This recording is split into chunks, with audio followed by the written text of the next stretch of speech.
Hey guys, Ryan McGough, bodybuilder, investor, businessman, the bodybuilding businessman and investor. That's my thing and I'm sticking to it, y'all. Hey, I'm coming at you in the morning and just did a fasted hit. And I do that because a lot of times the weekends are the hardest times to stay on the diet. And also I have my cheat meal on the weekend or a refeed or something like that. And it's usually like Friday, Saturday, Sunday. So I usually just up my cardio on the weekends to kind of offset that. But I was thinking of how I could add some value and kind of talk a little bit about some bodybuilding tips or some things, right? And it's just one thing that I do when I'm like on the diet versus off the diet. And honestly, I'm telling you, like most of these things that I'm gonna show you right now, they really do not affect much of what you taste in the food. A lot of it is just habits. It's just when we eat stuff that, that breaking down of that thing that we're eating is asking for more of it.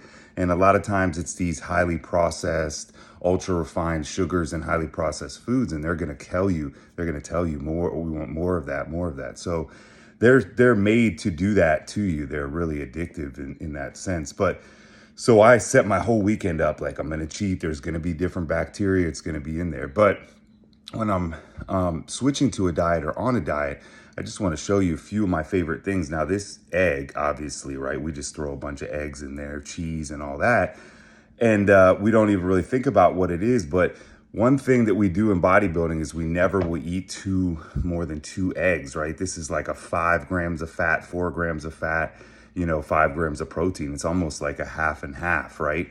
Which if you really think about that, it's like a prime rib or a steak is like half fat and half protein, right? But all you got to do is just switch to, 100 and some or 200 grams of egg whites and then just 2 eggs. And it's going to give you that same taste, that same feel. It's just going to be a tiny bit lighter. And we just talked about cheese. Now, my wife likes this. This is your Costco's and your 4 different brands, right? And if I'm looking at it, they all have about 6 grams of fat, right? And some saturated, cholesterol and that, but mainly, in 6 grams of protein, right? 5 grams, something of that nature. One even has 7. There's some 8 or 9 grams of fat cheeses, right? And then a light cheese, like a mini Babel or a light, 3 grams of fat, right? And then 5 grams of protein. So with this right here, you just cut 10 grams of fat out of your eggs, right? You just cut half the fat out of the cheese that you wanted to eat or are gonna eat, right? You switch to like a 2% cottage cheese. This has 2 grams of fat, right? And 13 grams of protein and 7 grams of carbs. There's so many things that really don't affect much of anything of the taste. Your butters, right? 10, 11 grams of fat. Your canola oil sprays or your sprays, 0, right? A negligible amount, right? Versus your 10, 11 grams of fat here, right? And then even your milks, right? And even the lactose one, because we, like to stay lactose free.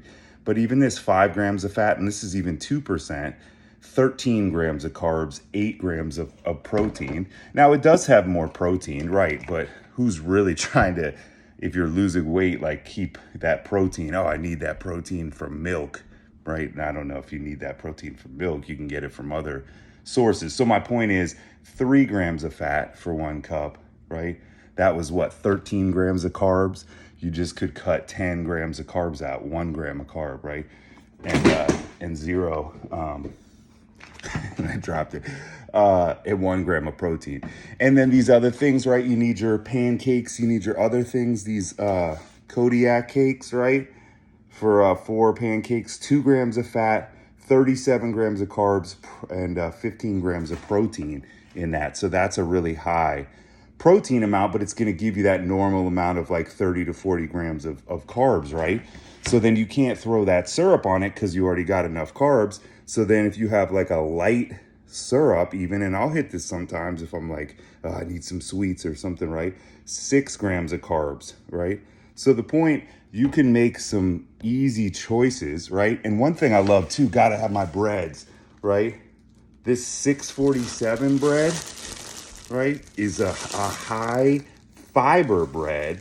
And this thing gives you so much fiber, man. It's crazy. 7 grams of fiber for one piece. So you get 2 pieces and it only has 13 grams of carbs. So if you were going to eat the flapjacks for like, 37 grams of carbs, something like that, where you want like 40 grams of carbs per meal, as like a guy my age, but this is like 26 grams of carbs. So now you got less carbs, and you lightened up your carbs. So the point is, if you really just look into some things, you can make some really easy choices by just cutting back 4 eggs to 2 and egg whites, cutting to almond milk, cutting into a low-fat cheese or even a 2% cottage cheese, right?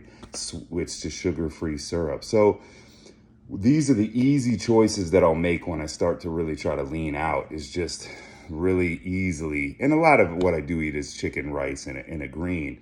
But if there's a day I want to switch it up, I get tired or whatever, the first choices are just really, really easy to make. You switch the same things that you're already eating, but you just switch them into the less fat versions of it. And I promise you, nowadays, there's some sauces that I have in there, sugar-free sauces, the G Hughes, the Skinny Girl salad dressings. It's 0. I mean, there's like 1 carb in salad dressing. There's 1 carb in barbecue. So now to eat a 30 gram, 30 carb barbecue sauce, that just is almost as much as like a couple freaking servings of rice, to switch that to a sugar-free or a Skinny Girl dressing, because your salad dressings, which is so crazy to me, but we ruin salads by just throwing like a 10, 15 grams of fat dressing on and at a 4 serving. So we eat that salad and then it's got the croutons and the cheese and all these other things. And then we put a dressing on that literally has 30 grams of fat, 40 grams of fat. So now you've even eaten worse than if you were to eat like some chicken and, something normal. So the point is, we sabotage a lot of our choices by just buying the brands and buying the things that we normally buy, instead of just making a quick intentional decision into 2 eggs and then egg whites. And now I lost, 10, 20 grams of fat in my breakfast. Light cheese instead of regular cheese, 10, 20 grams of fat there. Sugar-free syrup, lost 30, 40 grams of sugar, pure sugar in there. So it's easy to make these little choices, but you just have to look and do it, And a lot of times it's just craving by the brand marketing that they've done so well. And other times it's just a craving of the things that we are continuing to eat, that when they're breaking down in the digestive system, they're making cravings for us by the byproduct of that processing.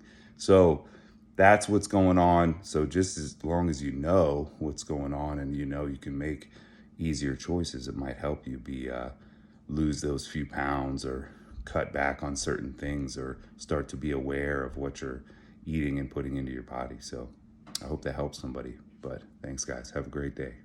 Happy Saturday.